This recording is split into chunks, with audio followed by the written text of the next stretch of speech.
E aí, galera, eu sou a Fernanda Peixoto e hoje estrearemos nosso programa Jovem em Ação, que tem o objetivo de trazer vários temas do universo das juventudes. E para começar, hoje estamos aqui com a Micaela Azevedo, mais conhecida como Cacá, que é tradutora e intérprete de Libras. Cacá, conta pra gente como é que foi seu primeiro contato com as Libras, que é a língua brasileira de sinais. Então, quando eu estava no primeiro ano do ensino médio, eu mudei de escola para o Anísio Teixeira, que é uma escola ali que tem perto da Praça Cívica. E é uma escola bem inclusiva, com alunos com deficiência, vários tipos diferentes.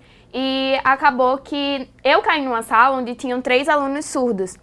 E no começo eles tinham pouca interação com a turma, ninguém da sala sabia Libras, ninguém. E eu senti a necessidade de começar a aprender para poder incluir eles dentro da sala de aula. E eu também comecei a prestar bastante atenção no intérprete de Libras que tinha lá, para que eu pudesse cada vez mais aprender vários sinais. Então eu sentava bem de frente para ele e ficava prestando bastante atenção para que eu pudesse aprender mais. E daí eu fui conhecendo mais pessoas surdas, fazendo mais amizade. Eu fui conhecendo profissionais da área e todo o conhecimento que eu tinha só foi se ampliando.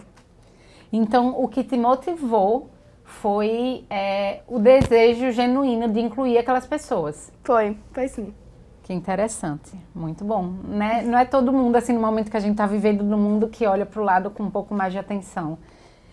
Cacá, me fala um pouco, você hoje é intérprete e tradutora profissional, né? Você faz hoje isso como profissão também. Como foi que chegou, assim, nesse nível? Você só tem 17 anos, estava ali na escola, isso foi há 1 ano, 2 anos atrás? Sim. Mais ou menos, né? Fala um pouquinho pra gente dessa transição. Então,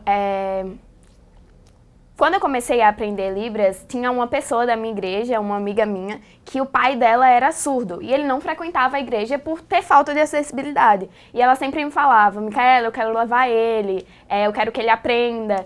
E aí eu falei, olha, eu tô aprendendo, se você quiser a gente começa a conversar com ele na sua casa mesmo, quem sabe um dia a gente consegue trazer ele pra cá. E eu comecei assim, quando chegou um dia, eu lembro nitidamente, era o show de talentos que a gente ia ter na igreja, e eu não sabia que ele ia, sendo que a filha dele ia se apresentar. E daí ele foi, e eu fiquei assim, e agora, o que é que eu vou fazer? Tá todo mundo se divertindo, tá todo mundo assistindo, a filha dele vai estar lá e ele não vai poder aproveitar e entender o que tá acontecendo. E aí eu falei pra pessoa que tava organizando, olha, eu vou subir no palco e eu vou ficar ali bem no cantinho, vocês nem vão perceber. E aí esse foi o meu primeiro contato traduzindo alguma coisa, né? E aí depois disso, eu comecei a falar no Instagram que eu sabia Libras, né, e falar sobre a importância, sobre inclusão, sobre acessibilidade. E daí foram aparecendo várias propostas de emprego. Eu comecei traduzindo músicas, porque era uma coisa que eu gostava, eu gosto bastante de arte. E aí vieram bandas e cantores falar, olha, eu quero que você traduza uma música minha. E aí eu ficava assim, meio sem saber o que fazer, né? E com essa grande visibilidade que eu acabei tendo, vários profissionais vieram entrar em contato comigo. Aqui em Natal, a gente não tem uma graduação de tradutores. A gente tem graduação em licenciatura para Libras e, por isso, a exigência no mercado de trabalho ela não é tão grande assim. Então, quando você tem influência, quando você conhece pessoas, quando as pessoas percebem o seu talento, que você é boa, o mercado ele já vai se abrindo bastante. Então, foi assim que eu comecei. Eu já traduzi palestras da UFRN, já traduzi para empresas daqui de Natal e de outros cantos, psicólogas. Então, é isso. E você falou da UFRN, eu lembrei que você comentou, um pouquinho antes da gente entrar no ar, que você também está num projeto de matemática, né? Me explica um pouco esse seu interesse pelo universo da matemática e se você vê aliando a matemática às Libras, a tradução, né? Como você poderia unir esses dois universos e se você pensa nisso, já pensou nisso? Então, eu estudava no Floriano Cavalcante, né? E quando eu era do ensino fundamental, eu amava matemática. Mas a gente sabe que tem muitos professores que eles não sabem lidar muito bem com o público jovem. Às vezes eles eram professores universitários ou são pessoas mais velhas. E aí, esse meu interesse, ele foi se perdendo. E depois de um tempo, eu conheci um professor que ele falou, Micaela, você tem talento, você é muito boa em matemática, você dá para trabalhar com isso no futuro. E eu fui começando a me interessar. Hoje eu participo de um projeto da UFRN que se chama Potemáticas. Ele é uma iniciação científica para garotas na matemática, para que a gente se interesse nisso. A gente faz pesquisas, a gente estuda a matemática em si, né? E tem até bolsistas nesse projeto. Então, é realmente um projeto ótimo. E depois que eu conheci a Libras, eu fui vendo que os professores capacitados para lidar com alunos com deficiência eram pouquíssimos. Na maioria das vezes, eles não sabiam falar oi, boa tarde, que é o básico. Você tem que saber se comunicar com o seu aluno para você poder passar aquela informação. Então, eu comecei a pensar que eu podia unir essas duas coisas. Eu poderia ser uma professora inclusiva. Eu poderia fazer uma especialização em alunos com deficiência. Então, é dessa forma que eu vejo que eu posso incluir isso. Eu não vou abandonar a Libras e nem vou abandonar a matemática. Eu vou unir as duas coisas e pretendo continuar trabalhando como tradutora.